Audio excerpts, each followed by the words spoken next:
Let's go on right. All right, good morning, everyone. We're calling case 04012-890. This is People versus Thelonious Searcy. Today is the date and time we've docketed for a pretrial. Can I have appearances? Can we start with the people? Good morning, Your Honor. Oronde Patterson, representing the people. First name spelled O-R-O-N-D-E. Last name Patterson. P number is 57211. Thank you, counsel. Good morning. Good morning, Your Honor. Michael Desi, P64530, appearing on behalf of Thelonious Searcy, who's to my left in the courtroom. And also with me, Your Honor, is my law student intern, Jackson Moore, from the University of Detroit Mercy School of Law. Very good. Gentlemen, you can both put your names on the record. Would you like to go first? Good morning, Your Honor. Jackson Moore. Good morning. Sir. Thank you. All right, good morning to everyone. You can all have a seat if you like. We're here today for a pretrial. Attorney's fair statement. We had a relatively short bench conference before calling the case. Yes. And we have a couple of dates pending, today being one of them, and then there's a motion hearing date set for January 31st. And we discussed at the bench the fact that we scheduled today's pretrial date because Mr. Patterson, when this case was, when we had the first hearing here in this courtroom, you were unavailable on that date. You had stand-in counsel, correct? Yes, Your Honor. Okay. So now we have all of the attorneys of record here for today's hearing. And I believe what we're doing for today's purposes is coordinating calendars, making sure that the dates that we've scheduled are good for everyone's respective calendars. Now, Mr. Patterson, we did pick a trial date at that hearing when the matter was last in court, when you had a colleague standing in for you. The trial date that we selected, is that a date that is good for your calendar? The March 31st date is not good for the people, Your Honor. And I believe, based on representations made by Assistant Attorney General Robert Dale, she indicated, I don't know if she indicated on the record or indicated to the court at the bench that the 31st was not a good date. At least that's what she indicated to me when I next talked to her about the trial date that was set. Because the two of us, that being myself and Ms. Liddell, discussed and looked at our calendars, and we both realized that the 31st wasn't a good date for us, which is why she indicated that to the court. The reason it's not a good date is because I start another trial in front of Judge Michael Nolan in the Pier Circuit Court on March the 4th. That's scheduled to last the entire month. It may end earlier than that, but we blocked off the entire month of March for that particular trial. It's also a retrial from a conviction that occurred back in 2015. It is a retrial that we're doing. It's a very long case as well, and so it's going to pretty much take that entire time. Ms. Liddell has a pre-planned vacation that she's had on her calendar that starts March 24th. And she doesn't get back to the office until this trial is scheduled to start. I then also have another trial in Grand Rapids that's scheduled to start before Federal Judge Jarboe on a case. And that trial date was set many months ago prior to our office appearing before you on this particular case. And so this case is squeezing in between other trials and a pre-planned vacation, and I just don't know how to get around that particular schedule. Understood. The federal trial starts when? Or is slated to start when? Which The case? federal trial, the second one? It's scheduled to start April 21st. April 21st. Okay. And there are pre-trials. I do have court orders from Judge Jarboe ordering that I appear in Grand Rapids on certain days between the 1st of April and the start of that trial. And so are you going to have co-counsel on this case, or are you the lead attorney? I'm just trying to get the logistics straight. I am the lead attorney. Ms. Liddell will be on the case. Ms. Liddell will be on the case, yes. Okay, understood. All right, and she's on vacation, pre-planned vacation, week of March 24th, but in theory would be back, conceivably available on the 31st. But your issue with the 31st is the fact that you have blocked off a month for a trial. You blocked off the entire month of That's correct. Now, that March 31st date is a Monday, and I understand what you're saying, you blocked off that entire month, but so you don't think you'll be done by the Friday, the 28th? Judge, I can say I'm hoping that we're done, but it is a possibility that we're not. Understood. Okay. All right. The other thing we discussed at the bench, and Mr. Desi, I'll let you respond to everything. We discussed, we have a January 31st motion date scheduled. That was another date we selected when the parties were last in court. Mr. Desi, you filed one motion that I've seen, and that is the only motion pending before the court regarding your request for an adverse jury instruction, correct? That's correct, Your Honor. At this time, yeah. All right, Mr. Patterson, have you received a copy of the motion? Yes, Your Honor. Okay, very good. Now, regarding that January 31st date, Mr. Desi, I'll turn it over to you. Do you have because I believe you have an issue with that date. Yeah, Your Honor, I do have a conflict on the 31st. I have to appear in the Oakland County Circuit Court that day for what I believe is going to be a lengthy hearing. So I would ask if we could at least get a different date for the motion hearing. And then I'll address the trial date when Your Honors would like to hear from me on that issue. Okay, very good.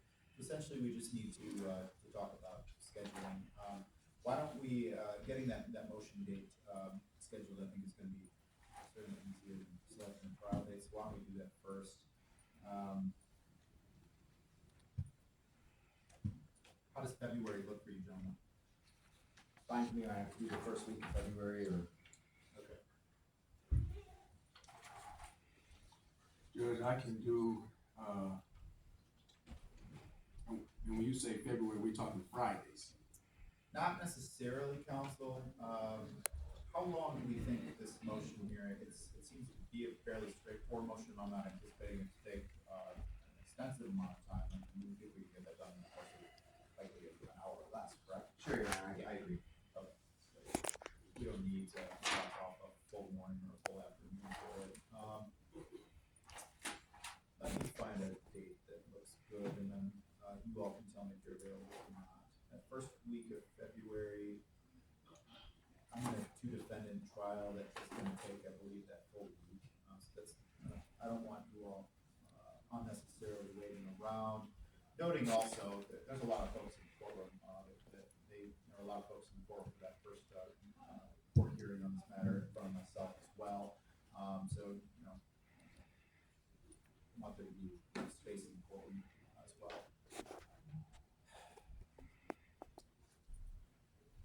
Looking at the week of February 24th.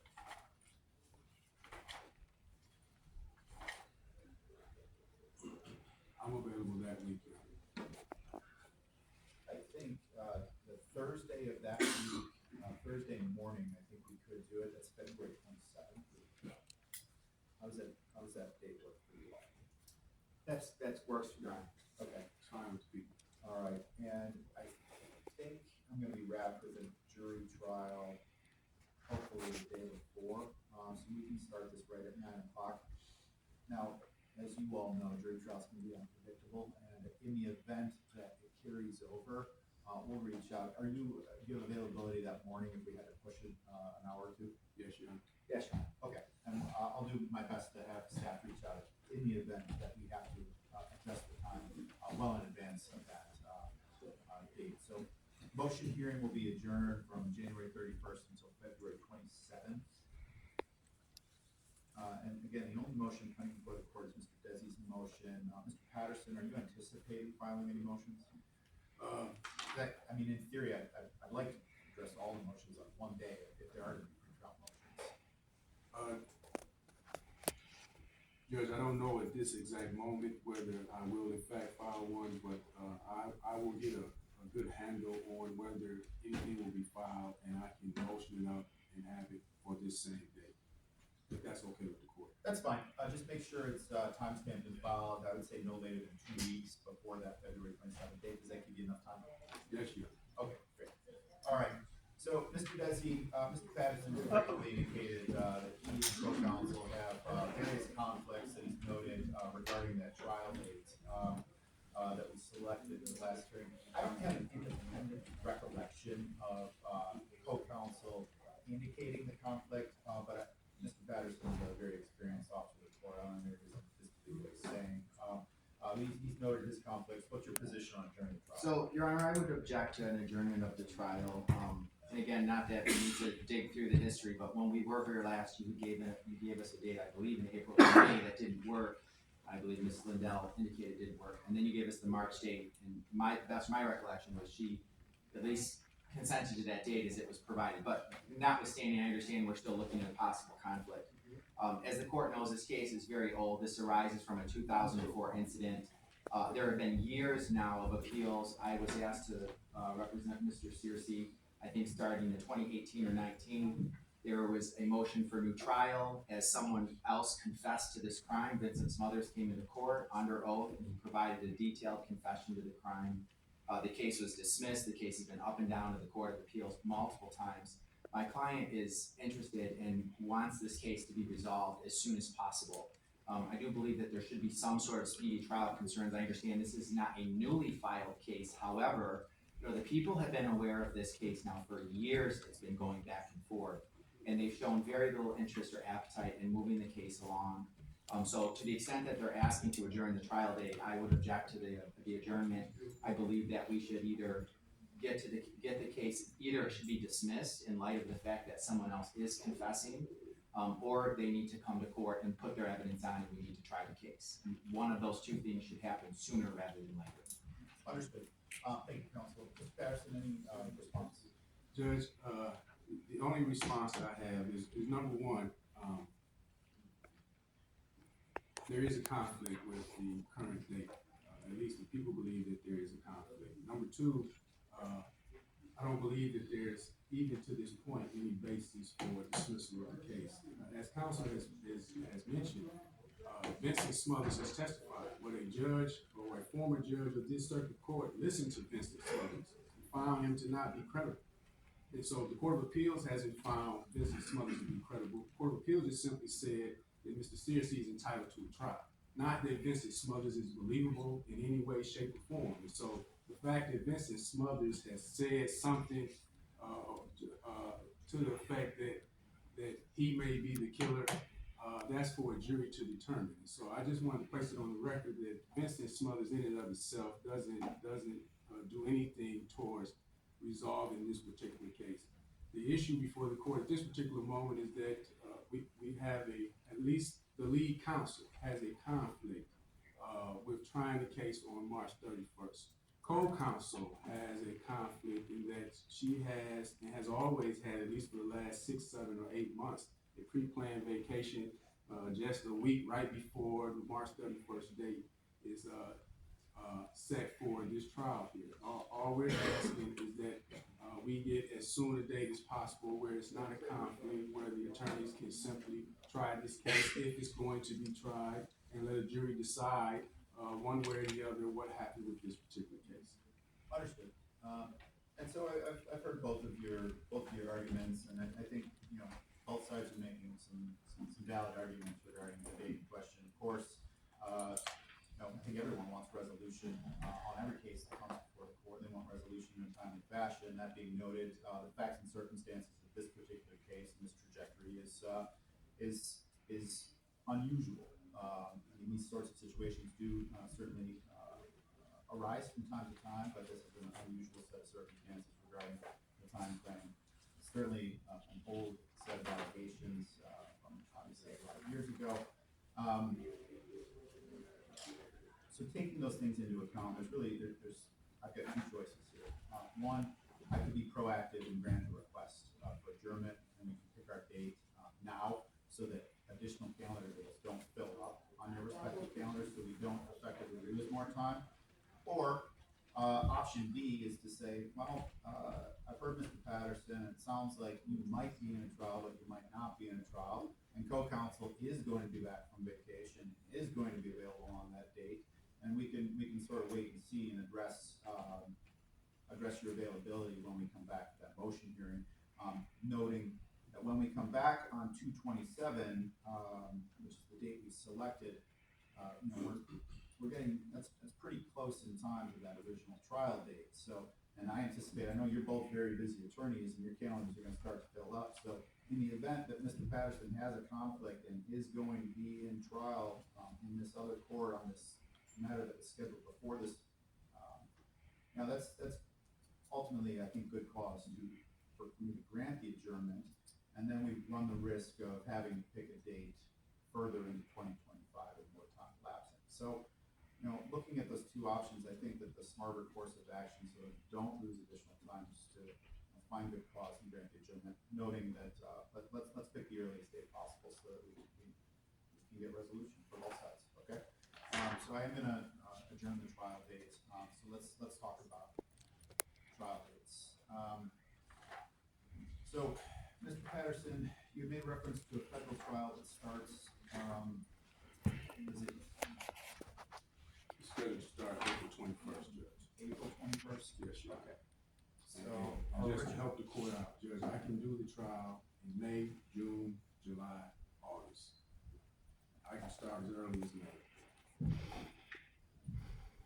so May is your absolute earliest availability. Well, this case in federal court starts the 21st, and it should last no more than 2 weeks, which puts us at May 2nd.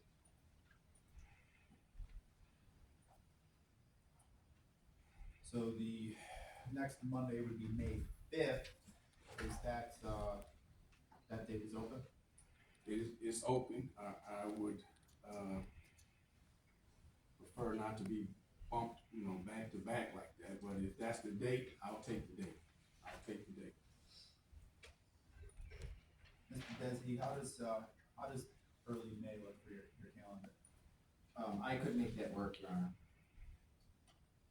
What I can do, and, what's our best estimate if this goes to trial, how long do you think it'll take?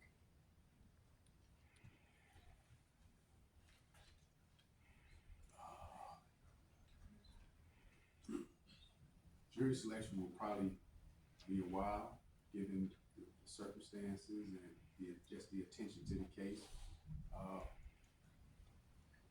Week and a half. Okay.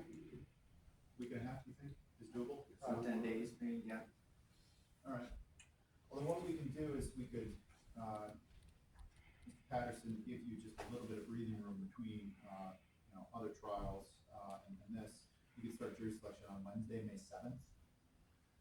Yes, sir. Hopefully have that jury picked, by the Friday, and then, pick up with trial, and testimony as of May 12th.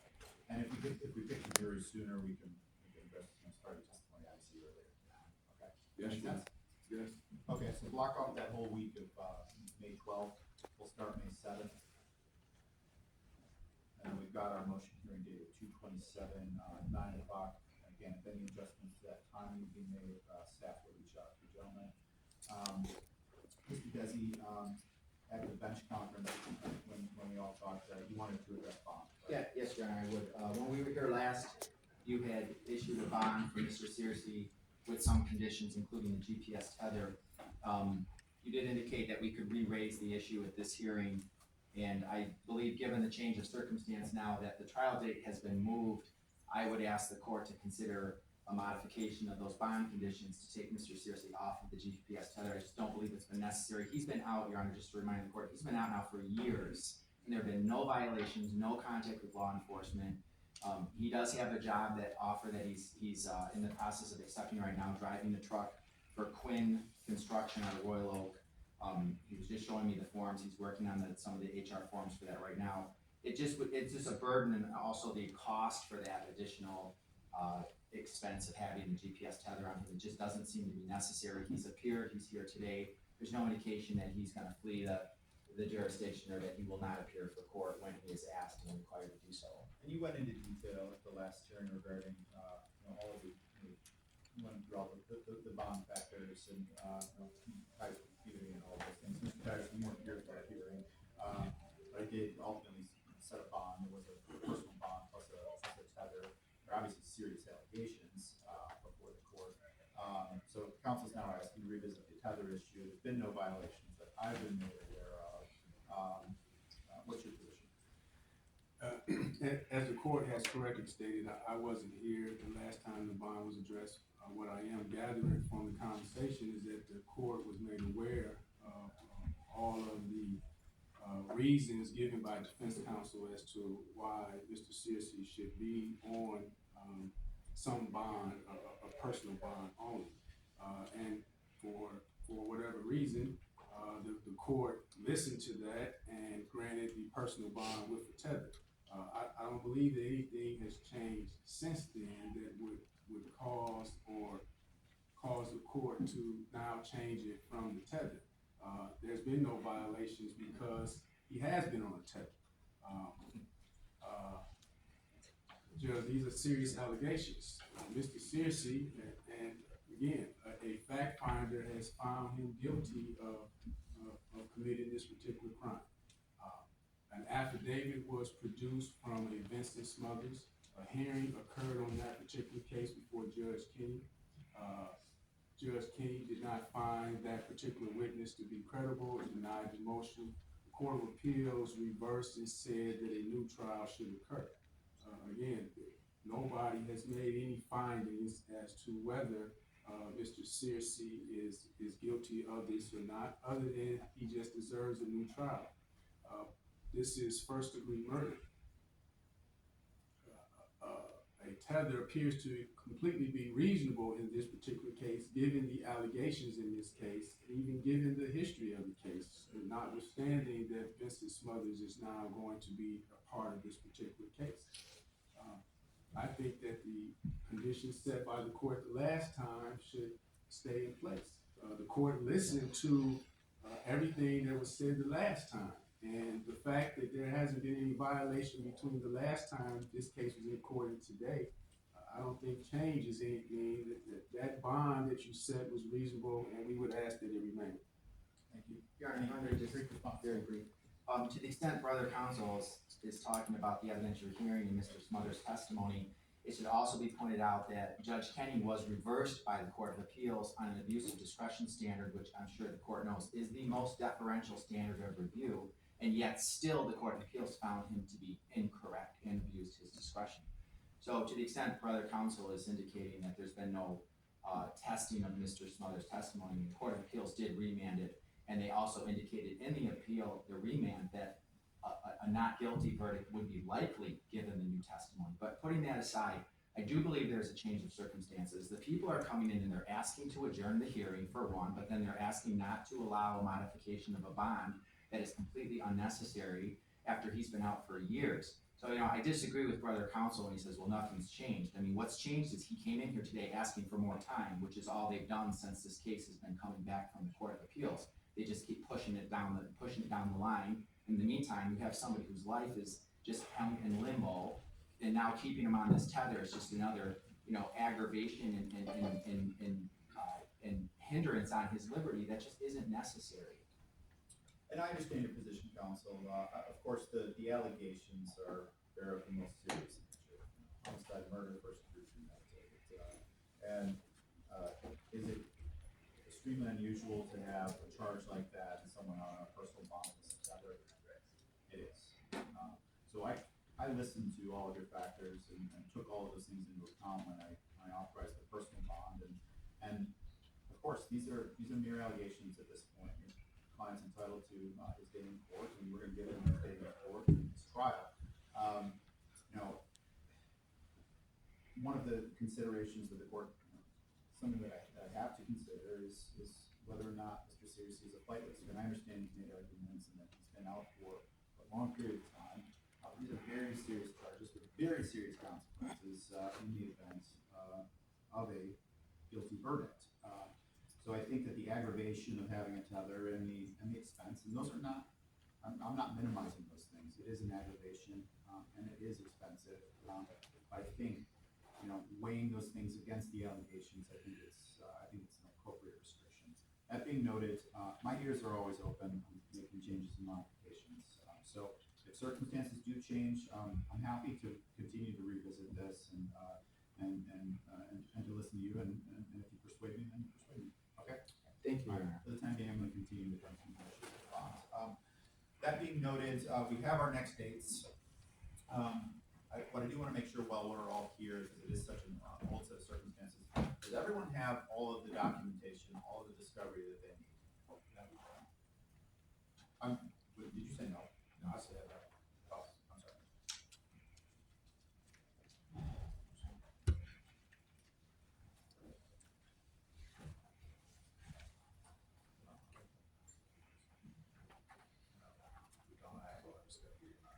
Your Honor, I'll raise the issue with brother counsel and we'll discuss the issue of discovery. I believe we have most of the discovery. If there are some outstanding pieces of discovery, I'll raise that issue with brother counsel. And what I'm trying to head off, of course, is any sort of additional delays to a trial because folks don't have the documents or the file that they need. But I also recognize that when you're dealing with a set of circumstances as sold, and it can be problematic to track down documents, files, things like that. So, Mr. Patterson, you have your file, your full file. Judge, I believe I have the complete file. I've obtained the file that the previous prosecutor maintained in this particular case. I've also visited the Detroit Police Department to look at their file and made a copy of their file as well.